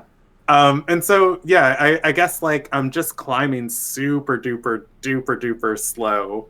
And yeah, that's just where I'm at right now. That's a good segue for me because I did some competitive last night, and it's such a fast drop and a slow climb. I queued up and I was actually watching a Potatonizer's stream, and we happened to queue into each other, and I lost against them. And right. And I lost him, and I lost 25 TMR. And then I queued again, and I didn't get him. And I won my match, and I won 7 TMR. So it's like 3 steps back, 1 step forward. And then I queued against him again. I lost against him again. I lost 27 TMR, even though I had lower TMR. He had higher TMR. I think I lost more TMR. Then I queued again, got someone else, and I gained 8 TMR. So I won 2, lost 2. You'd think my TMR would stay static. I was down like 30 to 40 TMR from where I was. Not only the TMR of your opponent, but how many TEMs you have left alive. Oh, does it really? Ooh, I did not know that. I thought it was purely based on their TMR. Yeah, it is. It is also based on. So like if you. So you shouldn't concede. You should never concede. Knock as many TEMs as you can. Yeah. No, 100%. And not only that, but it's also gathering info, because some people will play on ladder tournaments, teams that they are going to play in tournaments at high TMR. So it's some players use that knowledge. I'm not gonna, not that it's against the rules to do that. No, that's perfectly fine. If you put that team onto ladder and it gets leaked, that's your fault. But not that players are like, giving away this other player's strat. That doesn't happen a lot. Right. But it's like, just personal knowledge and stuff like that. Like, oh, this player plays like this, and their Valash spread is like this, and they always play, Gialis this way. Just knowledge like that it's always good to play out the game. If you've got 1 TEM left and they're, about to kill it, that's different. But like, don't concede when you're 5-3 and you can still at least gain something out of it. So you're really saying I just outed myself for the fact that not only did he beat me, but he really stomped me for me losing so much TMR. Unlucky. I see him in stream, by the way. Yeah, they were good games. They were a lot of fun. The other thing I'll ask you, Havoc, maybe you can confirm this. I heard speculation about it. Conceding affects your Pansun gains in future matches. Kind of. Okay. It looks to be conceding looks to be more weighted than a loss, but it's the same. Like if you win loss, you'll do fine. But if you lose too many games in a row, the game will start penalizing you because it thinks you're throwing. This is okay. We should mention you've really experimented the TMR queue. You dropped down to 0 TMR to study the system, right? Kind of. The 0 TMR was for feedback to Krima. I didn't get any wins on this account. This is purely from talking to the players who routinely go from 1800 to 1400, whether it be intentionally or unintentionally. Talking to many different players about that. I did, in fact, drop to 0. There are no wins on that account because the purpose of that account is not to smurf. But yeah, it's there's some really interesting interactions that happen in the queue when you're that low, and some interesting things that happen with the TMR. Going with the rest of my week. So yeah, on Wednesday I did my Wednesday night stream of competitive. Had a lot of fun. Was drinking caipirinhas, hanging out with the cat. But that was a more competitive experience and thought is that's where my chat really helped me figure out how to use Valash because I just put Valash in, and they kind of helped me navigate the details to show how powerful Valash can be go off.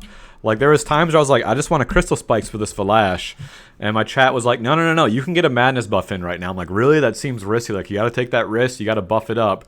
And sure enough, I got that second madness buff in with Valash and with the scavenger trait. Just flew away with the game. So that was a lot of fun. And then it's really, I'm slowly developing the competitive thought process myself. I'm far behind all of these, really good players, but I'm starting to remember all of the type charts finally and like what can counter what. And I'm understanding that a lot of it's about when you can switch in those sweepers, get one buff off and get them back out. So that was a lot of fun. But outside of competitive, as I've pulled up on Screamer, I have this Luma Kalamazoo. So I did not get Luma Valash, but I've been playing so much Temtem, and it's actually Gaijimbu. I think I was trying to figure it out. I think it started with you. You let me hold that Luma Tataru, and it put a bug in me. I was like, oh, Lumas are real. I could have one. I could go get one. And ever since then, I wanted to Luma hunt and play, and I've been playing so much Temtem every single day. So I got a Luma Kalamazoo randomly. I got a Luma scale out of the Valash week. So I went from 0 to 2 Lumas in the last week. Been doing lots of competitive. I've been doing a lot of competitive to get ready for the World Cup tomorrow to try to not lose immediately. We'll see. And I've been doing the free time this week as well. So I'm gonna bring it in Eclair as well. I've been doing my free time at the Eclair spot. So it's been a really fun week. What's that? Persistence always trumps luck. It's true. Some people just get lucky, but those of us that persist will eventually get what we're looking for.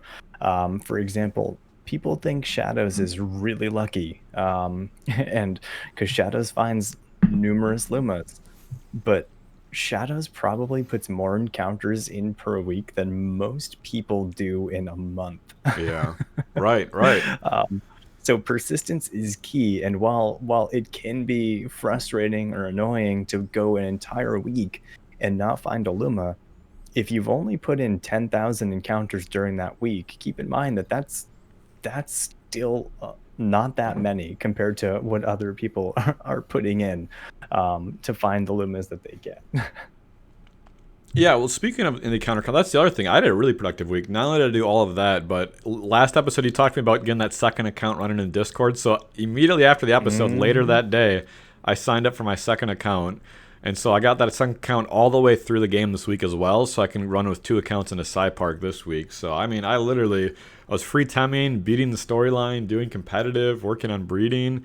It's been a great week in Temtem for me. I'll show off the Luma scale quick here before we move along. Havoc, you haven't been playing Temtem, but you put something in notes for this week. What have you been up? You got anything? Or I didn't put anything in notes. Did someone else put what that? What have I been up to? I've been a little bit busy with with real life. I started this week at a 0 TMR. I ended this week also at 0 TMR. The climb. Yeah, we're out here gaming, but actually we're not. But I've been kind of helping Plus out a little bit, not too much. Sulomead and there's a couple other Pasta and just a couple people making the 4v4 Genki Cup, as well as Josh Stryker. This weekend, tomorrow. There's Yeah. a 5.5 million No, that's tournament perfect. for I'll pull anyone it up in right chat. now. Because we're just Oh, about to yeah, talk about cool. tournaments, so that's a perfect. Here, let me play my little transition clip for us.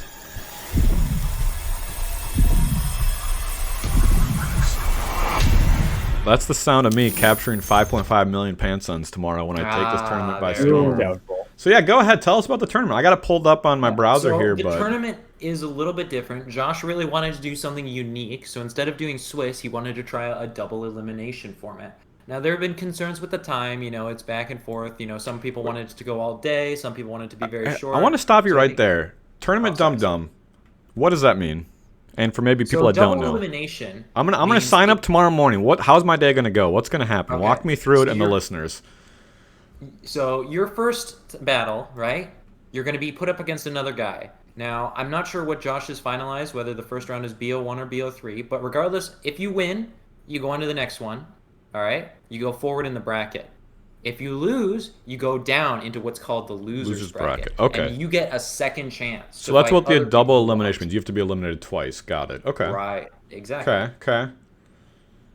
Keep And going. so, and so, you'll work your way through which matches are BO3 and which matches are BO1. I don't know if that's been fully confirmed yet. I think, if I read this correctly, the losers bracket's best of one, but the winners is 3 of 3. Is that correct, losers bracket Josh? is best of one, other than the finals, as far as I know. That hasn't been changed. So Josh just put in chat. So it's best of one in everything except for the losers finals, which I believe is still BO3, and then the regular semis and the regular grand final are also BO3. What is this? As the format is elimination, best of 3 in the winners bracket. Is that outdated information? No, those are rules I wrote a long time ago, and then I went out of town to work, and Josh made a couple changes. Okay. I'm gonna be changing that as soon as I get off of here in preparation for tomorrow. Unicorn Land with the raid. Hey, Unicorn Lad. And Arkham Knight's in here too. Hello everyone just joining us live. Welcome to TemTalk. I remember the first double elimination tournament I ever played in for a game. I competed in a Super Smash Brothers tournament that was double elimination. And I went through and I lost my opening game of the tournament. And I had to fight through losers bracket. And I fought through losers bracket all the way to the finals against the person in the finals. And then I beat them in a best of 3 for our first set. And I was like, yes, I'm like the champion. And the dude's like, no, you have to beat me again. It's double elimination. And I was just like, wait, what? And then he kicked my butt in the second set. So that's the like goal. The goal is to get eliminated twice first, right? Yeah, I guess. Yeah, speedrun. Elimination. When you come out of losers bracket to fight whoever is the number one, that they have one set to throw to scout your team, and then it's scary. So, but it's also like super hype when you see like a great player fight through losers bracket and then like end up taking the tournament. So we'll see how that turns out. I can't wait to cast this tomorrow. It's gonna be so fun. I've updated the rules already that it's double elimination BO1 except in the semis and the finals. Josh, if you have, I know you're in chat. I'm sorry to. So I could play only 2 matches tomorrow. Is what you're telling me? I might only play 2 matches. Maybe. We'll see. We'll see. So normal tournaments. Von, have you played any other Temtem tournaments? No, unfortunately, this will be my first tournament, so I'm going from 0 to 100 miles an hour here. Dude, you'll do all right. Don't worry about it. At least, hey, listen. I want you to learn from this experience, all right, and bring it to the next one, and bring that passion and that fire.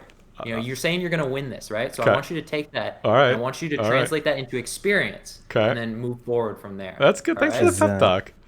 All right. And then on top of that. So, may I explain normal tournament formats? Gajima was making a great point. Let him finish your thought. I think I know what you're going to say. As long as Vonlin brings that Anna here, it's going to be good. Oh, God. It's going to be all good. You are unstoppable. Wait, can I see your team comp that you submitted already? Yes, you can. And Anna here is not on it. I've switched out the Anna here because Gaijin Vu made so much fun of me, and it wasn't working that well. So, no, I'll tell my team comp right now. I'm not a serious contender for the finals. I'm not giving away anything. I'm running Gazuma, Calibus, Gaialis, Valash, Kinu, Pigapik, Volcrane, and Volrend. I like it. Why? No, Anna here. Come on. I got rid of the Anna here. What has been carrying you this entire time, and you just abandoned it? I know. I put that Vlash in. Oh no, Vlash replaced Zenareth. Gazuma replaced Anna here. All right, I see your team comp Vaughn then. Yeah. So anybody that's versing Vonlin, ban Calibus. That's true. That'll break my heart. Just for the tilt factor, no other. So I'm not going to stream my games just because I don't know if that's weird during the tournament, but I will record my games and I'll put them up on the TemTalk YouTube channel. So win or loss, no matter how bad they go or well, I'll record all my matches and I'll make a video on YouTube of it for people to check out after the fact. On top of that, before we go on, chat, if you would like to have a chance to win 5.5 million pan cents, you should go to Josh Stryker's Discord. Or hit up his Twitch. I'm gonna drop a link right now in chat. Oh, perfect. For there you go. Battlefly. Hit up that link in chat or in the YouTube. Wait, when is this going live? It's going live this afternoon. 15 hours. You check-in starts in 15 and a half hours, so really only people watching live are gonna get a chance to get on this. Okay. But do it. Well, hey, the people watching the video, go check out Josh Stryker's stream. It might be live with the tournament. And you can come watch and join in the fun. Yeah, even if you're not playing, watch it. So, and just the people that haven't entered. There's 57's up. There's 57 participants. I think unless it's changed, Josh said they're paying out the top 8. So if you're semi-decent, there's some big names in here. Huron Crane, Tsubaki. Those guys are probably going to end up in the top 8, right? But that means, number 5, 6, 7, 8, that could be anyone's territory. And you could be walking with a lot of Pansuns. Well, of course, me too. I'll be in that top 4, so that'll knock out one more slot you can't get. But sign up. Let's get this number as high as possible between tonight and tomorrow. Yeah. There's as far as I know, there's no entry fee, right? So right. Yeah. Just join up. It's literally just free real estate. The only thing it costs you is your time, and it's Sunday morning. Who's doing things Sunday morning, especially in quarantine? Kennedy, do you want to sum up the Plus O weekly tournament? Yeah. So I'll pull it up. So here's the bracket. Okay, I'll actually let everybody know off the top. This is the first weekly tournament in a long time I didn't watch live. I tuned in this morning and watched the past broadcast just to see Snarplat versus Jay Duragan, and Snarplat or Senior Plat won. Donogon. Yeah, Senior Plat won the tournament. Something that I think was really, really cool to mention about their teams. People say we're in a win meta, and we're in a hypnosis meta, and games are really boring to watch. Both of these players who landed in the top 2 slots of this tournament were running pretty well-rounded comps. While each of them did have 3 win types on their team, it wasn't the Grandpa, Whiplump, Volarin, Pigapek that most people have come to expect of the win hypnosis meta. I believe for Jay Duragan, it was Whiplump, Tuvine, Pigapek, and then for Senior Plat, it was Tuvine, Volarin, and Pigapek. And the teams were there were hypnosis users, but I don't think in the final set hypnosis was used at all once. They just went at each other. They were fast-paced games. It was a lot of fun.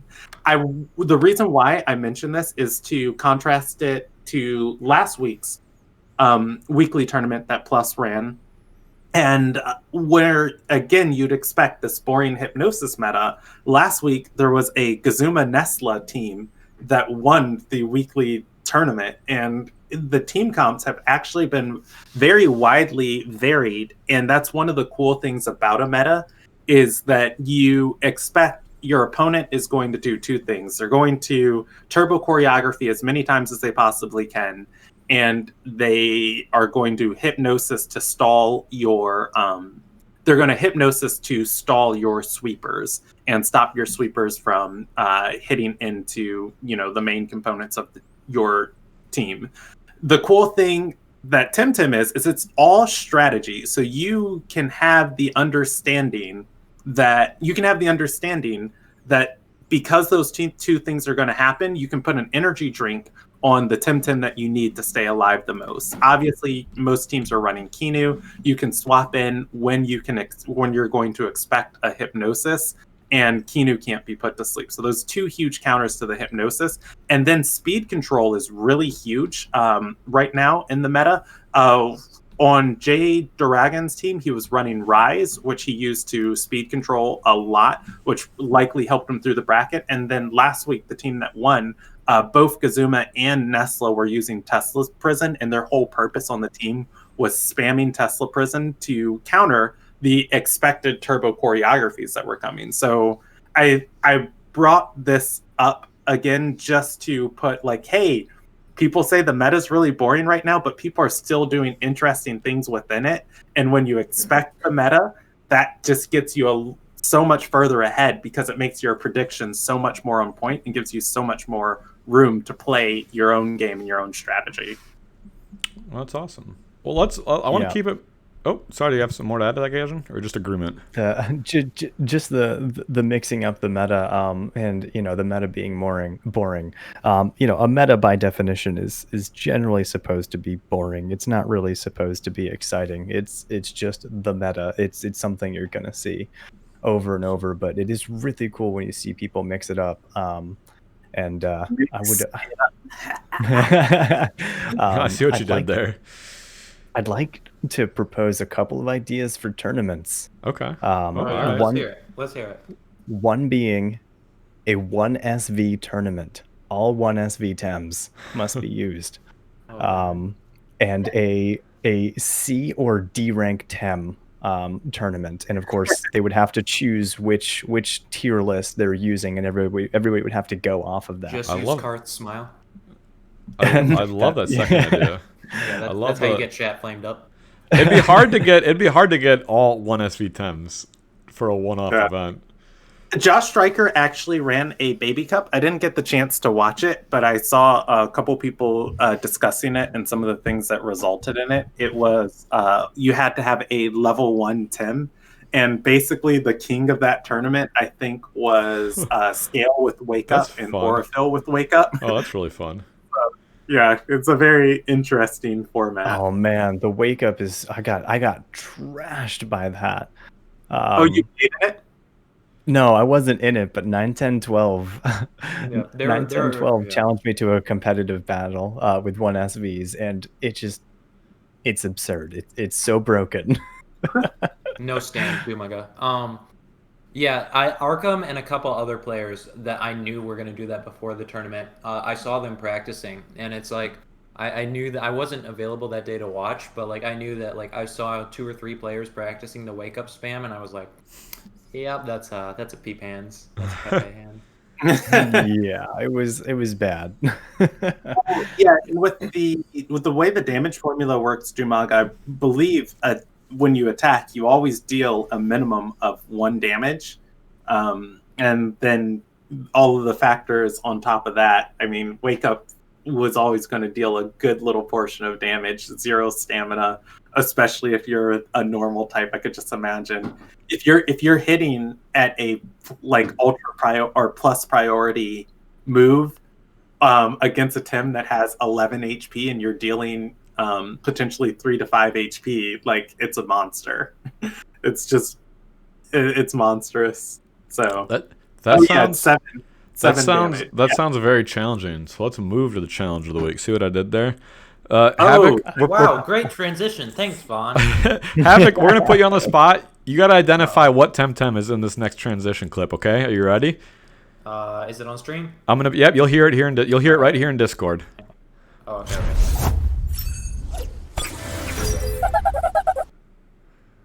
Do you want to hear it again, or do you know what Temtem that is? I've got it. One more time.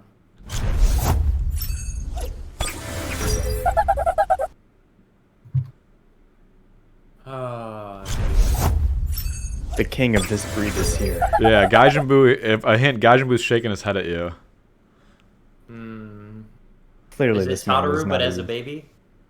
What? No, that's just Tataru in general. Yeah, it's two Tatarus being thrown out. Yeah. Exactly. Yeah, we'll give you another one. We'll give you a redemption shot. No, What about what? I'm gonna guess that. No, the Tataroo was a meme. Let me make my actual guess. I was gonna say Paharak. No, it is actually Teteru. It is actually Teteru. Oh wait, it is actually. Yeah, that's Teteru. Oh. Yeah. All right, I'll give you one. me. This is a different time. What how about this one? I'll give you another shot. Super recognizable, I think. Yeah, just. If you do a lot of free temming, you know this tem sound. That's your clue. Is that Whiplum? Yeah, it's Wimplum. It's 2 Wimplums. Whiplums. All right, it's challenge of the week. Kennedy, roll with it. I've been drinking too much coffee. I'll be right back. Let's run through this because I want to ask Havoc a bunch of questions about the main topic.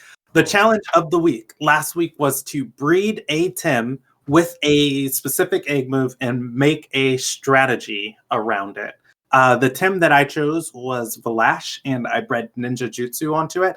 I bred my Valash as, if you looked at that rank guide, there's something called kind of the janitor position, which a lot of people in other games of this format call them revenge killers, of Tims that come in and they sweep up the remains of Tims that have been fighting all throughout the game. And so my Valash's purpose is it gets a madness buff turn 1, it sits in the pocket, and then it comes back later in the match when, Tims have been switching in and out and taking so much chip damage. And then it uses Ninja Jitsu and Crystal Spikes to just pick off the weak Tims and keep its scavenger rolling and getting all of that juicy HP. I think Valash is a Tim that speaks for itself.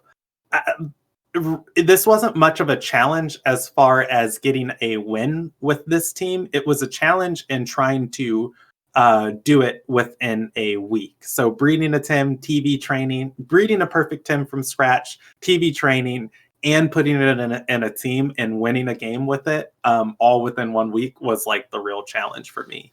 I don't know if anybody else did the challenge. If anybody in chat did the challenge this week, feel free to talk about your experience and, we can discuss it. But I have the next challenge of the week. The next challenge of the week, we are going back to our competitive challenges, and we are going back to some of the hard ones. So this challenge is to use 2 5% Tims. They have to have a 5% rarity in game to spawn, and you have to use 2 of them on your team. Tuvine is the only one that's really decent right now. Barnshee has uses, but you have to build a team around the expectation of what you're going to do with your Barnshee. Right. I'm sorry, I have to cut in. That's where you're wrong. There are 2 5% Tims that are good. Go for it. Cheryl de Nesla. Well, Nesla's right. I said it. Nesla's a 10%. Oh my god. Never mind then. I messed up. Gerald is 5%. So and that's the thing. Like the 5% have such specific builds and things that they do. Tuvine's the only one that I feel like fits multiple team comps. So putting 2 of them onto a team, you have to have your multiple win conditions and that they can support whichever. O'Shara is really good for freeze comps, and Barnshee is pretty decent for relax comps. With its ability to turbo choreography and relax, and it can't put itself to sleep. These Tims don't really all fit together. So the challenge of the week is to put 2 5% Tims on one team and get a win with it. So I will be working on an idea later this week, TV training, and trying my best and coming back with my experience next week. All right. Well, joke's ahead of you on that one too, because I'm already running a Schweenhorn Schween. Oh god, it doesn't learn Noxious Bomb, does it? It doesn't matter. It's a Schweenhorn Schween. We win these. That's great. You have to get a win with it though. That's the thing. That's the challenge of the week. You have to play until you win. This competition is rigged. Yeah. All right. So do we want to move on to the tournaments? I'm moving my lips and muted. Yeah. I saw you talking on stream. Yeah, I was going to say, let's go ahead and officially move to the main topic, but we've already hit most of these. We've been talking about tournaments already, but we'll play some of our little...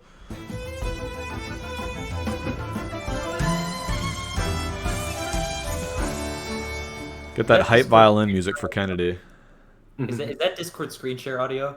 No, I use. What's that? What do you mean? What was the question? I think my audio just cut out, so the sound quality went to Discord screen share quality. Oh. And so like giving me PTSD. Oh no, no good. No good. Yeah. Emporium, before we had spectator mode, we used to have to stream TemTalk through people screen sharing. Oh, the God. dark days are behind us, Havoc. You're safe now. They can't hurt you. Yeah. Screen share is not real. G-Dorf says that violin gives me life. I agree with you. I love it. That's my favorite. Although... Hey, so we were plugging earlier, Josh Stryker. I'm gonna plug myself real quick. G-Dorf, I saw you said you need a Valash. Hit me up. No, that egg is mine. On it, by the way. That clinch egg is mine. G-Dorf, you can have my TV trained max level Valash without clinch when I make a trade with Kennedy to get a double egg move one. For free. We'll give it to you for free. No, my price was give me back the Valash that you trained and 5,000 Pansun. I'll give them the egg. I'll do it as a trade without the 5,000 Pansuns because you can sell us one for the TVs being trained for more. I don't know if somebody wants to buy a TV trained Valash. That's my fear. People pay like 20,000 Pansuns for TV trains. So if you get one that's already level 48 and already good, it's got a good TV spread. It's straight from. It's a Huron Crane recommended TV spread. He helped me pick it out, so it's not a bad spread. Here on stream, we are friends. I will take that deal. Okay. You trade me your Valash. I'll trade you the egg. Okay. If you really have trouble selling it, I'll help you offset with 5,000 Pansuns later. But I don't think you'll have an issue. But I need to use it in the tournament tomorrow because I won't have time to TV train the new one. Okay. But I actually would love to take you up on that because I want those double egg moves. It's not because I'll ever use clinch. It's just like Gaijin Buu wants to collect one loom of everything. I want one perfect SV, 100% of the egg moves of at least one species line of every Temtem in the game, as much as it's possible. I mean, they're going to add more egg moves, but so this makes us have to recollect Valash if I don't do this. Chat, by the way, in case you didn't catch that, you can hit up Heron Crane to find out Von Lin's Valash spread. It's true. Catching that. You can, again, in my stream, people are always like, "Oh, what's your TV spreads? You can show your TV spreads." I always pull up my TV spreads. There's no secrets. The decisions I make have nothing to do with my opponent knowing my TV spread. I'm more likely to leave a Volcrane in and get hit by like a water move that surprised me. That like, if you know my TV spreads, it's not going to help you that much. Or an earth move on your Ana here that completely obliterates you. Yeah, right.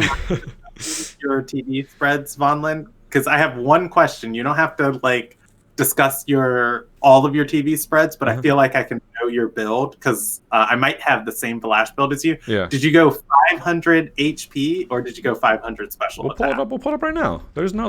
Like I said, I mean what I said. There's no secrets with my TV spreads. So this is the Valash that I'm going to use in the tournament tomorrow. So if you play against me, write this down. You'll know what my Valash is at.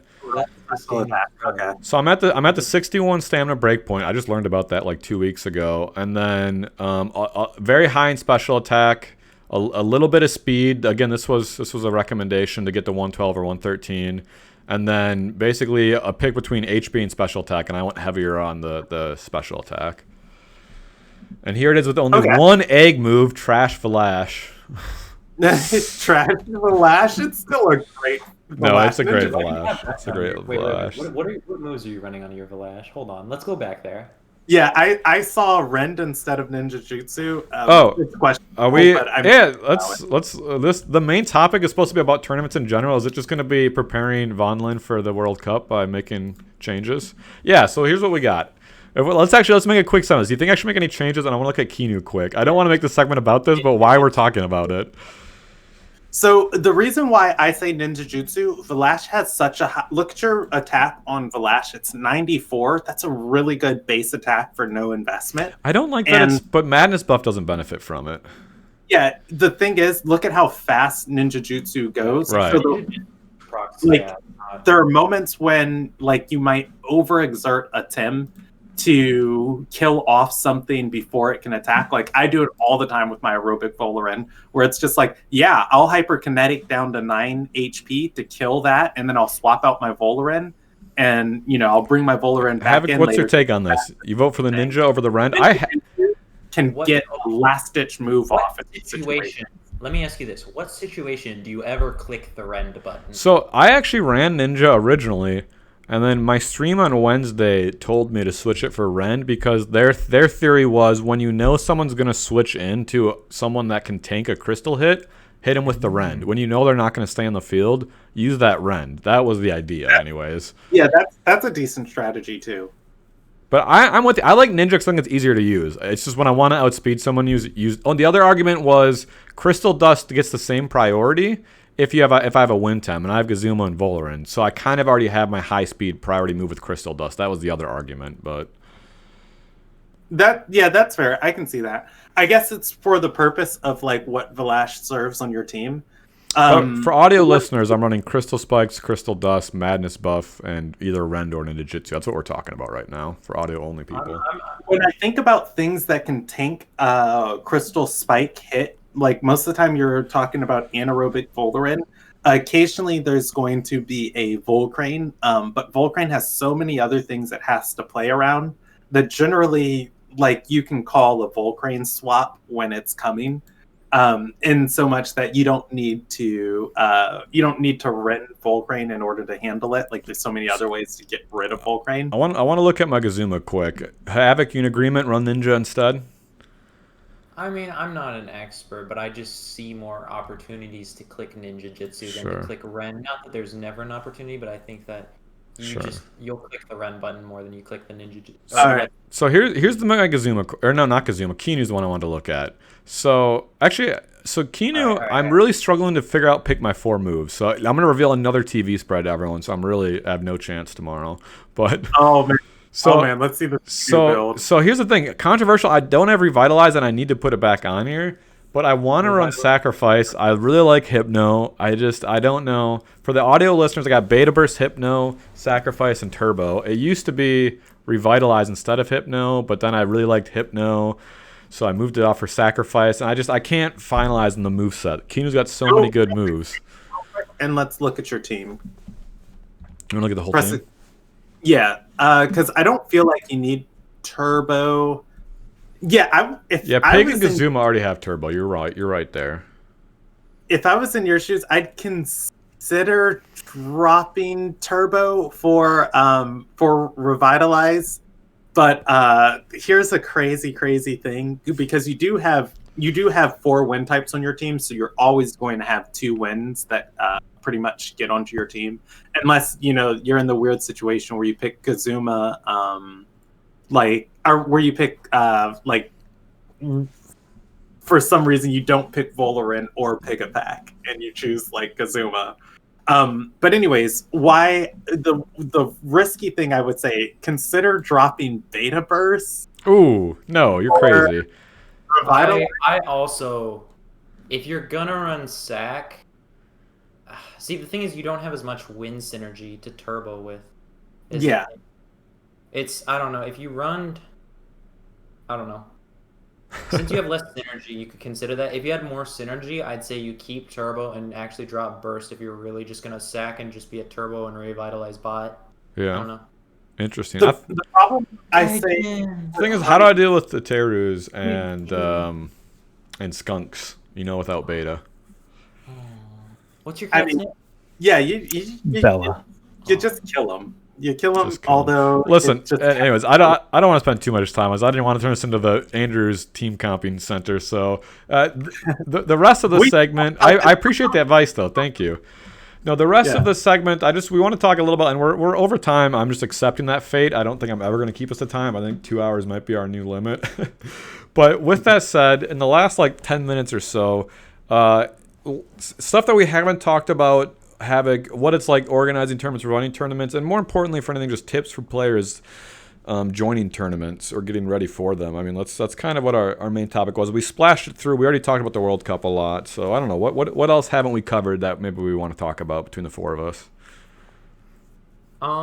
Just some general chat. Listen, I know some of you are good competitive players. I see Doomaga, I see J Dragon, I see a couple others. I think I saw Kiani back there.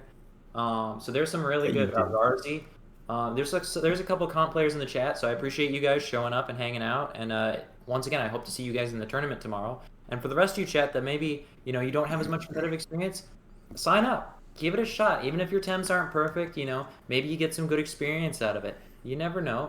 There is no auto scaling, but hey, give it a shot. And if you can't, consider showing up to the streams. Even just showing up and watching is really awesome. Do we have an idea? So it starts at 6 a.m. Eastern time, 5 a.m. Central time. So how late in the day, if people are so people that don't want to get up early, if they get up at 10, 11, will they still be able to catch matches? Do we think? What's the verdict on how long it'll go on? I apologize. You would have to ask Josh. Josh, if you're still in chat, let us know, just to let people know if they're not gonna get up early, if they can still chime in. But I mean, even if you don't get up early, the internet 6 to 7 hours. Yeah, Josh says 6 to 7 hours. Afternoon. So if you're up before noon, check in and see what's going on. I have something I do want to talk about with everybody here. Strategies to keep an eye out for tomorrow's tournament.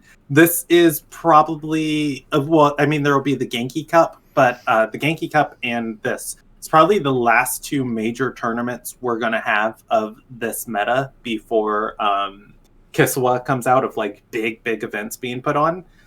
So I want some time to enjoy where we're at, because we're never going to see the game in this state again. This is your last month to play in this meta. Strats to look out for. I can't say uber specifics because that would be leaking things people show me, and that's not what I want to do, at least not until after the tournament. But I would just look out for the people that maybe you've seen play on some streams, on some ranked. Just look out for comps like that, like people with just playing, like, somebody played in Plus's tournament, the Gazuma Nestle, or, some players are just going to play, uber serious, hypno, but you might see some people that maybe try something a little bit different.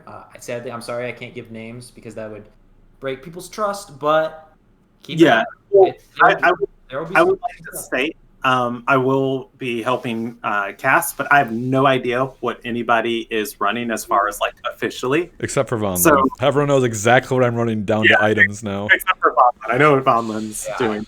The thing that I think is going to definitely creep up in this tournament, because of the win meta, like we're seeing more Gazumas. I think Gazuma is such a great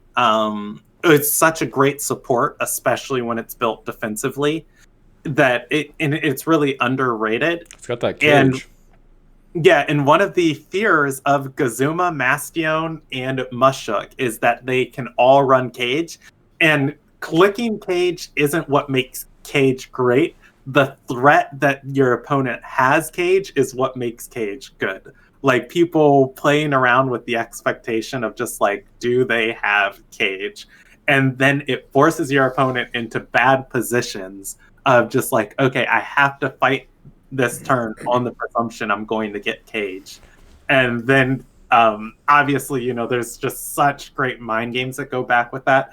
I will admit, I have been got by Gazuma with cage in the past recent weeks, and I think it's going to be prevalent. I think we're going to see some good plays with it. I got a Gazuma question for my team. I guess I do have one more. I've been thinking about Volarin's my only win damage dealing Tem, and there's so many toxic Tems. I was thinking about switching out Tesla Prism for Windblade to have a second wind move to sneak in there against toxic Tems. My Gazuma's pretty offensive. What do you guys? So it's Tesla Prism and Electrical Storm are its damaging moves now, but I was thinking about giving it a wind move to go along with Electrical Storm. I think Tesla Prism is way too good to not run on Gazuma, especially if you're running a offensive Gazuma with heavy special attack investment. And a lot of people in chat are going to blow up at me, but I would say if you're considering dropping a move, I would drop Electric Storm for Windblade, just because speed control is the name of the game right now. Obviously, you want to turbo choreography your Tims above others, and you want to get other Tims speed below yours. Tesla Prison, you don't have Rise on your team. Tesla Prison's your opportunity to drop speeds, and every stage of speed dropped is going to stick, and that's going to help you later in the game. And that's where I think Tesla Prison really shines. All right. I wouldn't put Windblade, because I feel like I feel like you have a lot of special attack investment on your Gazuma, Mm-hmm. but unless you get like 2 stages of sparks, when it just won't do just, enough. That's what I was thinking. I sure could be a win move, but it might not do enough. Listen, before we move to our closing, last chance for closing thoughts on participating in tournaments from anyone. All right, I'll take that as no closing thoughts then. That's just fine. I'm reminding players to submit their temps. No, that's good. If you closing thoughts. Thank you guys so much for having me. Chat. You can catch tournaments on the regular. Temporium, the organization that Kiani and I, or no, I'm sorry, not Kiani. I said Kiani again. I got Kiani on my brain. That Kennedy and I do some stuff for is on break right now, but you can catch us later when Kisiwa comes at twitch.tv/Temporium. You can also catch the World Cup at twitch.tv/Josh Striker with a Y. And then you can catch some other tournaments at twitch.tv/PlusOP. Plus, you might catch a specific person playing in a tournament or some comments about it at twitch.tv/Vonlin, perhaps. There you go. On the Temporium thing, Vonlin, can we drop the news at the end of this?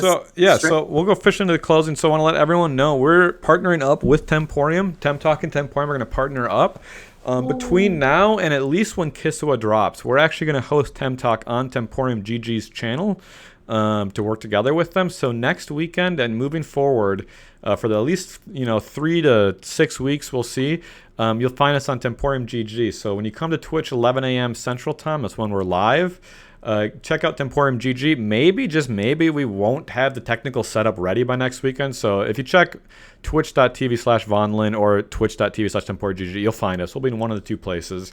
But we're very excited to be we're going to move the show and broadcast on Temporium GG. So look forward to that. And before I forget too, submit your listener questions to temtalkshow@gmail.com. We'll read them on the air. It can be a question, a comment, feedback, anything. We'll, as long as it's appropriate, I guarantee we'll read it on the air if you send us an email to temtalkshow@gmail.com. Gaijinbu, where can people find more of you, sir? I am basically everywhere. I am basically everywhere at It's Gaijinbu on Twitch, Twitter, Instagram, whatever. It's GAIJINBUU. Gaijinbu. That's where they can all find me. Oh, great. And yeah, you'll be streaming later today, right? Trying to catch Zeph? I will be streaming later today trying to catch Zeffy. I also, can I say one more thing I've been doing that I forgot to mention previously? Yeah. I've been on Bot Patrol. I've heard about this. Just so everybody knows, if anybody wants to contribute or help out, I'm currently working on setting up Bot Patrol in my Discord, and I'm recording videos. I have a Google Sheet set up. I'm writing down names and providing links to those users, to videos of those users. Oh, Gaijin, I know a guy. I know a guy who's in a server and reports stuff like that. I'll have him talk to you, dude. Oh, hell yes. Yeah, because I just uploaded like 50 videos to my Google Photos for my It's Gaijinbu account to start providing a Google Sheet to the mod mail on Discord of all the people that I've seen and the videos of them. If you see some botting activity, get that evidence and send it Gaijinbu's way. Yeah. Kennedy, what about yourself? Where can people find more? Oh, keep it super simple. You can see it in the bottom of my webcam if you're watching here. I am on YouTube at PresBKennedy, and I am on Twitch at PresBKennedy. Twitch. Wait, no, I don't use Twitch. Twitter, that one. I'm on Twitter at PresBKennedy. If you hit me up on either, I will respond. Easiest way to get in contact with me is Discord. If you're on a TemTem server, just look at PresBKennedy and pop me a message if I haven't responded to you on anything else. Yeah. And yeah. And TemTalk here, like I said, you can find it live on Twitch, either on this channel or Temporium GG. So if you haven't, hit that follow button right now on Twitch. Otherwise, for those of you listening not live, we have a YouTube channel, TemTalk. It's just called TemTalk. And anywhere you get podcasts on a phone or an iPad or tablet, with your podcast app, search TemTalk. You can get podcasts and listen to us on the go or around the house. And I stream Twitch as well Wednesday nights, 7 p.m. Central. But I'm going to add another day or two to that I think starting this week as I ramp up towards Kisiwa. I don't know when, Sunday or Monday, maybe Friday. We'll see. So yeah, I was sad I missed your stream this week. Yeah, it was fun. It was fun. It was more. I think this week's gonna be Luma hunting. Can we talk about what real quick before we go? What our speculation is for the Lumas this week, Gaijin? I think the biggest investment in this. I think it's going to be Oclara's. I think we're going to see Oclara Luma chances in Sci Park. Hands down, it is going to be Oclara, without a doubt. Oclara will definitely be a Luma odds this week. What the other tem is going to be is very difficult to say, because I think all that's left is a 5%ers. Right. Unless they start repeating tems, and I cannot see a 5% being released again on a Luma week. Maybe an SV week, but I just can't see it. No, I agree. They're not going to do a Claire in a 5%, I don't think. But I didn't think they'd do 2 10%ers either. So here we are. We have no clue. Oclara definitely, but if they release a 5% with Oclara. Interesting fact about Sci-Park. It is programmed a month in advance. They can change it, but it is programmed a month in advance. Yes, they've already picked it, you think? Yes, yeah. I have Suki and Yaw or I don't know if Yaw stated, but Suki has stated that it is programmed a month in advance.